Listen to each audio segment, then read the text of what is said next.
2 tahun yang lalu, saya jalan ke 4 negara Afrika dan cukup lama tinggal di sana. Dan rencananya akhir tahun ini, saya akan ke Afrika Selatan juga cukup lama rencananya tinggal di sana. Saya cukup serius mempelajari Afrika. Prediksi saya mungkin bisa dikatakan nyeleneh, tapi itulah sontoloyo. Prediksi ini sebenarnya untuk saya pribadi, bukan untuk semua orang. Tapi kalau ada yang setuju, boleh juga dipakai sebagai referensi. Menurut saya, dalam 40 tahun ke depan, label Made in Afrika akan ada di mana-mana, seperti Made in China hari ini pada banyak negara di Eropa, seperti pada pakaian, handuk, gadget, handphone. Yang kita tahu pada saat ini di Eropa adalah kebanyakan Made in China. Prediksi saya berani mengatakan lebih jauh. Produk-produk Afrika sebentar lagi akan menggantikan barang-barang yang saat ini dibuat perusahaan Cina daratan, di mana Cina berencana memindahkan banyak pabriknya ke Afrika. Strategi ini seperti Amerika memindahkan pabriknya ke Cina di tahun 90-an, di tahun 2000-an. Banyak kemajuan telah dibuat oleh Afrika dengan perkembangan industrinya selama 10 tahun terakhir. Sebagian besar negara Afrika telah menikmati pertumbuhan ekonomi yang berkelanjutan, dalam beberapa kasus dengan tingkat pertumbuhannya di atas 5%, didukung oleh kenaikan harga komoditas, surplus anggaran, banyaknya investasi, dan mulai sedikit konflik. Bahkan di beberapa tempat konfliknya sudah hilang. Sektor jasa berkembang di seluruh benua Afrika. Sementara boomingnya telekomunikasi didorong juga oleh penggunaan ponsel. Penetrasi internet sangat berperan untuk majunya Afrika. Terutama yang paling utama adalah sektor layanan keuangan, sangat dinamis. Benar ada fakta bahwa 28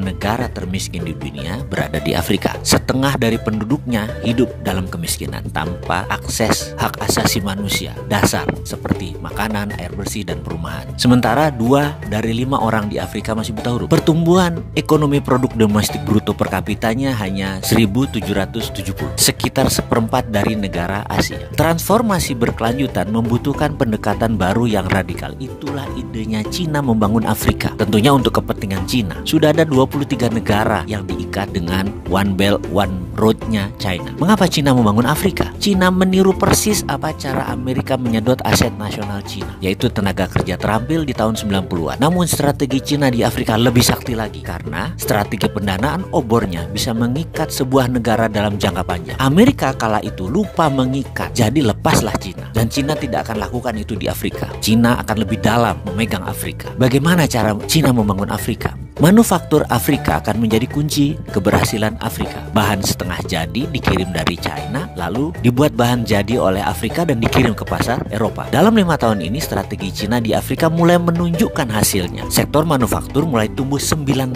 per tahunnya, dan sektor pertanian tumbuh 17%. Walau Afrika saat ini hanya mengontribusi 2% dari manufaktur global, tapi kemajuannya terlihat jelas. Uni Afrika telah menempatkan sektor manufaktur di jantung agenda 2063-nya. Kerangka kerja strategis untuk transformasi sosial ekonomi benua ini selama 50 tahun ke depan, yang memiliki perjanjian dan dukungan penuh dari semua 55 negara, ditambah obor Cina. Saat ini, sebagian besar industri Afrika awalnya berfokus pada perakitan bernilai tambah rendah. Namun dalam 5 tahun ke depan, karena bahan baku yang diperlukan tersedia secara lokal, akan mulai ke arah produksi industri bernilai tambah tinggi. Cina di Afrika sudah mulai membangun industri bernilai tambah tinggi seperti perusahaan petrokimia dan berbagai mesin produksi lainnya. Industri petrokimia di Mesir misalnya, potensi untuk menciptakan ribuan tenaga kerja langsung, dan saya perkirakan akan membantu melipat gandakan ekspor Mesir dalam beberapa tahun ke depan. Untuk pertama kalinya Afrika akan memiliki industri dasar seperti plastik, bahan bangunan, suku cadang otomotif yang memungkinkan mereka memproduksi berbagai macam perakitan secara lokal. Afrika itu mulai menggeliat positif, terutama pada saat ketegangan perdagangan antara AS dan Cina yang berdampak pada produksi kedua negara tersebut. Kebanyakan Afrika yang mengambil keuntungan. Secara demografi, Afrika pada tahun 2050 akan memiliki tenaga kerja yang lebih besar dan lebih muda dari Cina atau India. Sektor manufaktur